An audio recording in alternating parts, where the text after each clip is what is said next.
القصة ديال اليوم هي قصة رعب حقيقية مغربية وقعت في واحد المدينة قديمة. كانت واحد الأسرة كتعيش في واحد الدار قديمة على الخارج ديال المدينة. الأسرة كانت كتكون من الأب والأم وعندهم ولد واحد سميتو يوسف. واحد النهار كانت ظلمة، كان الجو فيه الرعد والشتاء، وكانت العائلة باركة مجمعة ومشعلين العافية وباركين كيدفاو. شوية وما يسمعوا دق على الباب. شي بدا كيشوف فيه شي، ما كانوش كيتوقعوا شكون غادي يزورهم في هاد الليل. او الدنيا كاين الشتاء والرعد، شكون غادي يجي عندنا في هاد الليل؟ ناض باهم قال لهم خليني نشوف شكون غادي يدق علينا. مشى باهم حل الباب، هو يلقى واحد بزاف ديال الرجاله لابسين واحد الجلال بقدام ومقطعين، وجوههم صفرين وعينيهم كيلمعوا بواحد الطريقه غريبه. هدر واحد فيهم بواحد الصوت بشويه ولكن كيخلع، قال ليه احنا ضيوف الله، كنطلبوا منك تدخلنا وتعشينا هاد الليله، طالبين ضيف الله. الاب بقى كيشوف، ولكن في النهايه قال هادو ضيوف الله خليني ندخلهم، تقاليد ديالنا كتقول لينا ضيف الله ما تردوش. جلسوا الضيوف بركوا حداهم كيدفاو وما كيهضروش، شي كيشوف في شي. هنا يوسف حس بالتبوريشه، شي حاجه ماشي هي هذيك. ما كانش الجو مريحو، كان كيشك في هاد الناس بما فيهم شي حاجه غريبه ماشي طبيعيه. ولكن كيفاش غادي تبت هادشي لوالديه؟ داز الوقت وهي تبدا موت يوسف كتشوف حتى هي شي حاجه غريبه. بدات كتشوف الخيالات كتحرك بواحد الطريقه غير طبيعيه، كتحرك على الحيوط، والهواء ولا في البيت وبارد وهما مشعلين الدفايه. الام بغات تهضر مع راجلها وتقول لي داكشي اللي شافته وحسات به، ولكن الضياف عاقوا بها وما يشوفوا فيها واحد الشوفه خنزروا فيها حتى تخلعات وسكتات. هنا يوسف قال خليني نمشي للكوزينه نصوب لي واحد كاس ديال اتاي. ملي مشى ورجع تصدم، ما شاف لا ضياف لا والو، داكشي بحال ما كان حداه حتى واحد. او واش هما كانوا بصح ولا كيتخيل ليا؟ ما فهم حتى حاجه. بغى يشرح هادشي لوالديه، ولكن والديه كانوا ما مسوقينش، دايرين بحال ما شايفين والو وما تسوقوش ليه. يوسف حس بالخلعه وناض كيقلب في الدار، كيقلب على دوك الضياف اللي كانوا عندهم. وملي وصل للطابق الفوق لقى واحد الباب مسدود، عيا ما يحل فيه ما بغاش يتحل. والمشكله هاد الباب عمرو ما شافو يوسف. حل الباب بشويه وهو يبان ليه داكشي كيخلع، بان ليه واحد الناس باركين دايرين واحد الدويره ومدورينها بالشمع وباركين كيشطحوا وكيتمتموا بواحد الكلمات ما فهماش يوسف. هنا يوسف عرف باللي هادوك الضياف اللي كانوا عنده ماشي بشر وجايين يديروا شي تخربيقه في هاد الدار. بغى يرجع بشويه ولكن صباطو دار الحس وهما يتلافتوا عنده كلهم وخنزروا فيه. يوسف عطاها الجري، مشى يجري عند والديه وحاول يفهمهم هادشي اللي واقع. وملي حط يديه على والديه غبروا حتى هما ما بانش ليهم الاثار. بقى غير يوسف بوحدو في الدار وهو يتم جاي عنده واحد من الجن ويهضروا بواحد الكلمات ما مفهوماش. والبرد بدا كيتزاد في ديك البيت. شويه هو يحس يوسف بشي حاجه كتجرو للارض وغراق في الظلام. وملي فاق لقى راسو في السداري والبيت ما فيه حتى حاجه، لا كاينين ضيوف ولا كاين حتى حاجه. ولكن هو متاكد بما هادشي اللي شافو ماشي حلم. هادشي بقى كيدور في راس يوسف ودار ليه الخلعه بزاف، وعرف بما دوك الضيوف اللي كانوا عندهم غادي يعاودوا يرجعوا في اي وقت. داز الوقت وبداو والديه كيشوفوا شي حاجه غريبه في الدار، ما بقاوش مرتاحين فيها، قرروا يبيعوها.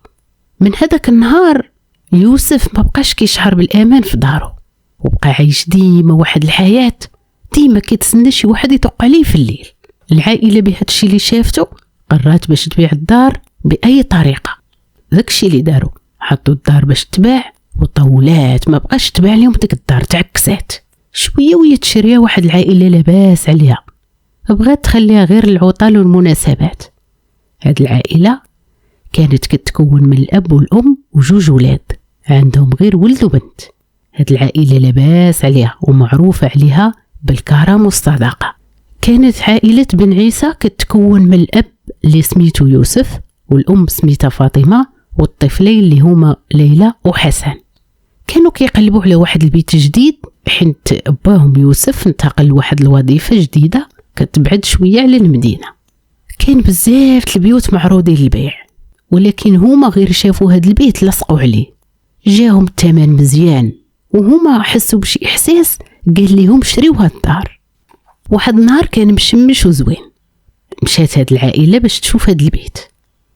كان كيجي في المدينة قديمة، وملي وصلوا لهاد البيت حسوا بشي حاجة غريبة في الجو. البيت أصلا بان ليهم زوين وقديم من هداك الشي ديال الأتاري. عجبهم الحال وتشبتوا بهاد البيت. داكشي اللي داروا، اتفقوا مع الناس وشراو من عندهم البيت. الأمور في الأول كانت زوينة في البداية. أول ما سكنوا الدار كانت زوينة وكبيرة وعاجباهم وفرحانين بها. داروا واحد الصدقة كبيرة ووزعوا كاع داك الشيء على الفقراء والمحتاجين. الناس كاع فرحوا بهم وعجبهم الحال، وقالوا جا وحدانا ناس لاباس عليهم غادي يتهلاو فينا. شوية وهي تبدا واحد الأحداث غريبة كتوقع عليهم. بدات أصوات غريبة كتطلع عليهم بالليل، وشي حوايج كيتحركوا غير بوحدهم، وشي هضره بحال شي واحد تيهضر، ولكن هما ما كيفهموش هذاك التخربيق. ليلى هي الدريه الصغيره كانت كتحس بالخلعه اكثر من خوها. كانت كتفيق بالليل وكتبقى تبكي تبكي تبكي وما كيعرفوش يسكتوها، وكتقول شافت واحد السيده شعرها كحل وطويل بزاف كتمشي في الدار. الام فاطمه حاولت تهدئ بنتها، لكن هي الاخرى كانت كتحس بالخلعه وما مرتاحاش، حاسه بشي حاجه معاها في الدار. وباهم بدا كيقلب على التاريخ ديال البيت، شكون هو الملك ديال البيت الاولاني.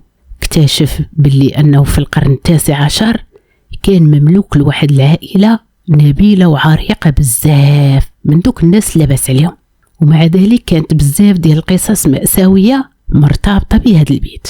شي كيقول ان بنت العائله زينب اختفات وخطفوها الجنون وما لقاوهاش. شي كيقول هاد البيت راه اللي تخليك يغبر. كل واحد واش كيقول، ولكن هاد العائله ما كتيقش هاد الخرافات.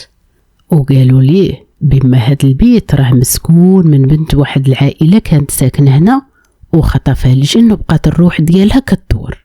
قرر يوسف وفاطمه يمشيو يزوروا الناس الكبار اللي كاينين في هاد المدينه ويهضروا معاهم على تاريخ ديال هاد الدار. مشاو عندهم واكدوا لهم بما هاد البيت كان مسكون بروح زينب، وانه من الافضل انهم يخرجوا منه، ولكن هما عندهم عزيمه قويه واصرار وقرروا انهم يواجهوا هاد الشيء وما يخرجوش من البيت. ما تيقوش الهضره اللي كيقولوها لهم الناس، وبقاو في الدار. وهنا غادي تبدا القصه ديال الرعب بحال اللي وقعات لي قبل منهم قبل ما يبيعوا الدار. في واحد الليله نفس الحاله، كان الشتاء والرعد والبرد كيطير، ما كاين حتى واحد خارج في الزنقه، وهما يجيو واحد 3 ديال الرجال مجهولين كيطقوا على الدار. حل ليهم السيد ودخلهم وطيب ليهم العشاء وتهلا فيهم ودار ليهم اتاي وعطاهم احسن بيت في الدار وغطاهم وكلاو وشربوا وبقاو عنده، وبقاو كيهضروا مع بعضياتهم ويضحكوا النشاط حتى الفجر. وقالوا لي غادي نمشيو. ملي جا الليل مشى كلشي ينعس في بلاصتو، وهي تبدا واحد شي حوايج غريبه كتوقع في الدار. يوسف ومرتو سمعوا شي اصوات غريبه بحال شي همسات ما مفهوماش جايه من غرفه الضياف. فاق يوسف بشويه ومشى يشوف داكشي اللي كاين، ما لقى والو، لقى داكشي طبيعي. رجع نعس، ولكن بقى شي حاجه شاطناه ما جاش النعس، بقى مقلق. في الصباح ملي ناضت مرت يوسف مشات للبيوت ديال الضياف، لقات داكشي بحال ما كان حتى واحد، بحال ما نعسوش فيه.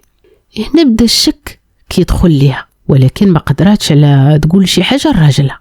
فاقوا الصباح لقاو الضيوف فايقين وباين عليهم بما عيانين وما نعسوش. جاو غادي يمشيو وهما يشكروا يوسف بزاف وقالوا لي كنشكروك على حسن الضيافه، وعطاو واحد الهديه غريبه. عطاو واحد الصندوق مسدود مزيان، قالوا لي هذا ما تحلوش الا اذا احتاجيتي لينا في الضروره. دازت الايام ورجعت الحياه للطبيعه ديالها في المنزل. وفي واحد الليله من الليالي بدات واحد الاصوات غريبه عاوتاني وبحال الدياب كتعوي وشي أصوات والرعد والشتا، وتجاهدات بزاف حتى كلشي تخلع، حتى واحد ما قدر ينعس من داكشي. يوسف ومرته حسوا بالخلعة وهما يقولوا خلينا نحلو الصندوق نشوفوا شنو داخله. وملي حل يوسف داك الصندوق خرج منه واحد دخان كبير، وهما يخرجوا منه دوك الجنون 3 اللي كانوا عنده ضياف. يوسف تصدم هو ومرته، ولكن هادوك الجنون طمأنوه وقالوا ليه ما تخافش، حنا هنا باش نعاونوك، انت كنتي كريم معانا وحنا جينا هنا باش نعاونوك وغادي يردوا لك الدين. هاد الجنون عاونوا يوسف ومرته باش يتخلص من هاد الأصوات الغريبة والروح الشريرة بصح اللي كانت كتسكن في ديك الدار. ومن هذاك اليوم رجع كل شي عادي للدار، ويوسف ومرته ووليداته عاشوا أحسن عيشة. وولا كيعاود هاد القصص ديال الجنون لأهل القرية كاملين، وكانوا كيستمتعوا بها وعجباتهم. وفي نهاية قصة يوسف ومرته كيقول إنه الكرم وحسن الضيافة كيجيب نعم غير متوقعة. داكشي علاش ديما كونوا كرماء مع ضيوفكم ما تعرفوا اش يوقع.